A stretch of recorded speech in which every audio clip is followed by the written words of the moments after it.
আজকের এই ইফতার দোয়া মাহফিল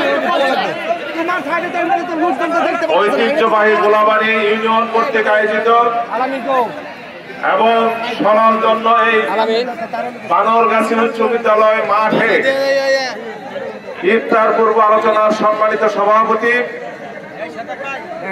গোলাবাড়ী ইউনিয়ন বিএনপির সাবেক সভাপতি জনাব আব্দুর রহিম তালুকদার, মঞ্চে উপবিষ্ট প্রধান বক্তা এই গোলাবাড়ী ইউনিয়নের জনমানুষের অত্যন্ত জনপ্রিয় নেতা সাবেক চেয়ারম্যান উপজেলা বিএনপির সাবেক সাংগঠনিক সম্পাদক জনাব হুমায়ুন কবির তালুকদার, মঞ্চে উপবিষ্ট অন্যান্য নেতৃবৃন্দ।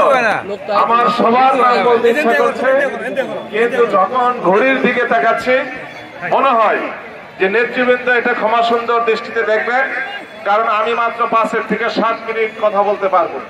যদি নাম বলতে চাই, নাম বলাও শেষ হবে না, আমার বক্তৃতাও শুরু করা হবে না। সেই জন্য ক্ষমা সুন্দর দৃষ্টিতে দেখার আহ্বান জানিয়ে আমি 2-4টি কথা বলবো। প্রিয় বন্ধুরা,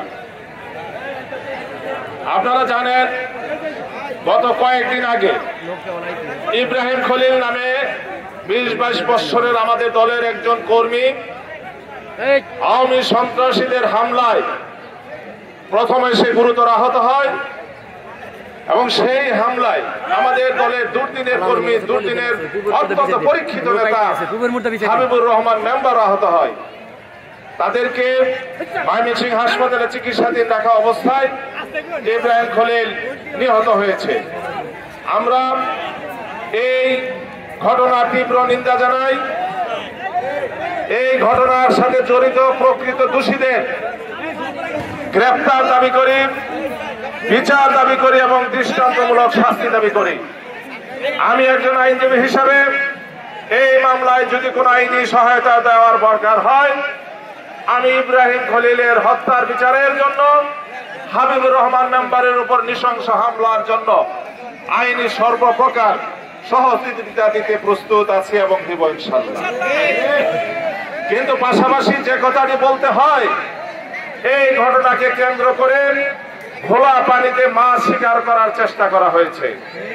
মধুপুর ধনবাড়িতে আমাদের জনপ্রিয়তা যখন শীর্ষে, মানুষ যখন আমাদেরকে সাদরে গ্রহণ করছেন, তখন জনগণকে বিভ্রান্ত করার জন্য এবং আমাদের নেতাদেরকে হয়রানি করে তারা যেন জনগণের কাছে না যেতে পারে, জনগণ থেকে বিচ্ছিন্ন করে রাখার জন্য এই মামলায় 4 জন নেতাকে অন্যায়ভাবে, মিথ্যাভাবে পুলিশ প্রশাসনের উপর চাপ সৃষ্টি করে আসামি করা হয়েছে। আপনারা জানেন, তার জন্য আমরা আন্দোলন করছি।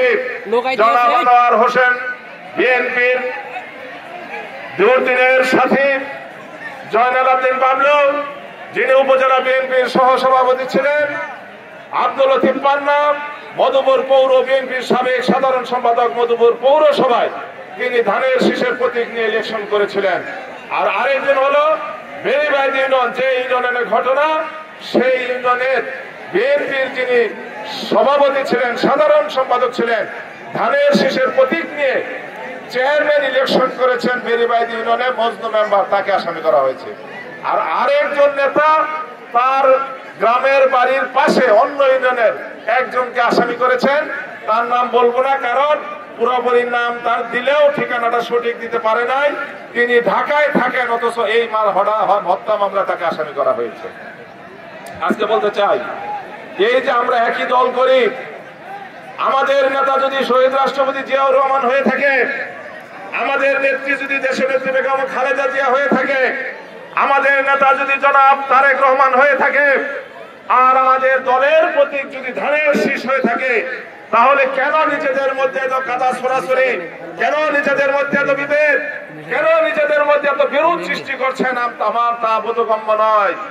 এই সমস্ত কর্মকাণ্ডের মাধ্যমে দল ক্ষতিগ্রস্ত হচ্ছে, আর যদি দল ক্ষতিগ্রস্ত হয়, আমরা ক্ষতিগ্রস্ত হব, আর এ দেশের জনগণ ক্ষতিগ্রস্ত হবে। তাই দয়া করে বলবো, এই সমস্ত অন্যায় কাজ, অন্যায় আচরণ, কাদা ছড়াছড়ি, হিংসা প্রতিহিংসা, এগুলা দয়া করে সকলেই বন্ধ করেন। আর আমি কয়েকদিন যাবৎ লক্ষ্য করছি, ইফতারকে সামনে রেখে কয়েকজন নেতা বক্তৃতা করেন যা ইচ্ছা তাই বলেন। আমি বলবো আমরা তো মুসলমান মানুষ, তাই না? আমরা তো রোজা রেখেছি আল্লাহকে খুশি করার জন্য, তাই না? আমরা রোজা রেখেছি আল্লাহর 5টা ফরজ কাজের একটা ফরজ আদায় করার জন্য।